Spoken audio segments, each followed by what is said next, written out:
So here at Boughton, we are predominantly a mixed farming estate. We're farming 3,000 acres.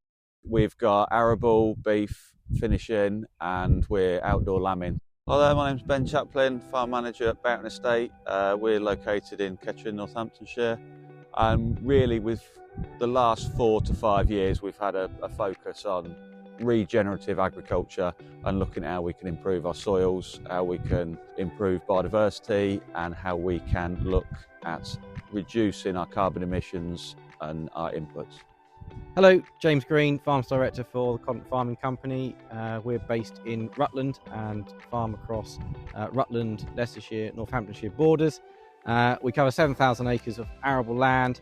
In addition to that, we've got quite a large area of countryside stewardship that we have to manage. Here at Boughton, which is one of our clients, we're working closely with Boughton, looking at their regenerative farming systems.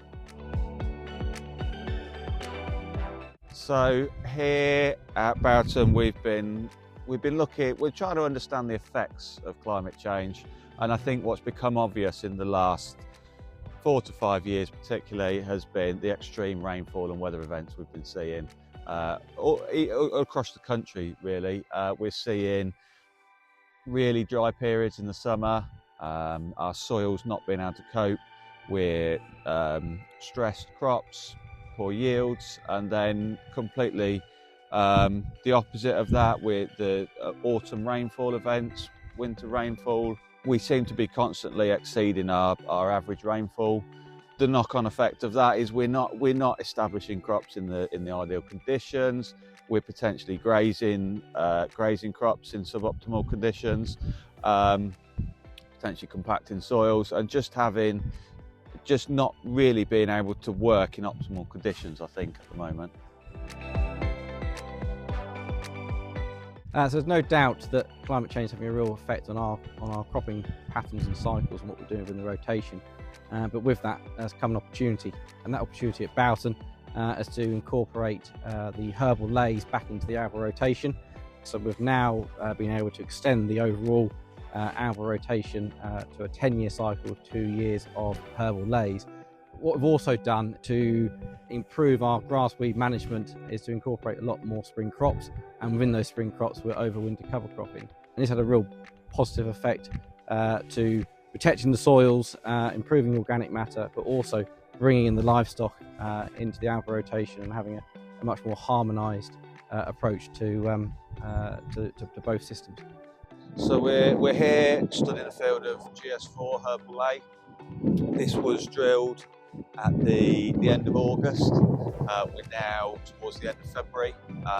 This hasn't been grazed as of yet. This will go to the first cut silage, and I just thought it'd be a good opportunity to explain the benefits that this has brought to the business. So we're taking first cut silage across the whole block, and that's given us a very consistent product, very consistent silage with good ME, good protein. We're then finishing fat lambs on here, so we're finishing lambs on ground with a very low worm burden, hopefully with no worm burden. That's had a massive impact on lambs' live weight gain. We're averaging about 260, 280 grams a day of live weight gain for weaned lambs onto these GS4s. So within the 10-year rotation we have it at Boughton, 2 years of that is herbal lay. Once we're coming out of the herbal lay, the livestock have finished grazing it, or the silage cuts have been finished, it then comes back into the arable rotation. We're trying to get first wheat into that slot, and here is what we've achieved so far. So we're in a crop of winter wheat, variety of Champion. This was drilled in the end of October, and we direct drilled this with our Missouri strip till drill. So we went straight in to the remaining biomass left over from the herbal lays and drilled straight into it. And I'm really pleased with how this is now looking. It's got great potential. So I think the best things I've taken from the ClieNFarms project has been the team of the group of us that's been involved in the project. We've gelled really well. There's been some great knowledge sharing. We've all got an understanding of each other's businesses and how regen kind of affects you know, in a positive way, and the headaches that go with it.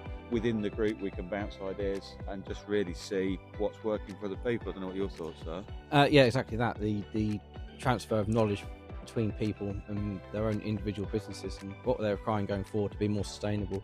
You know, having the elements of trials and trial data that's then been analysed and shared with other professionals and third parties involved has been really important.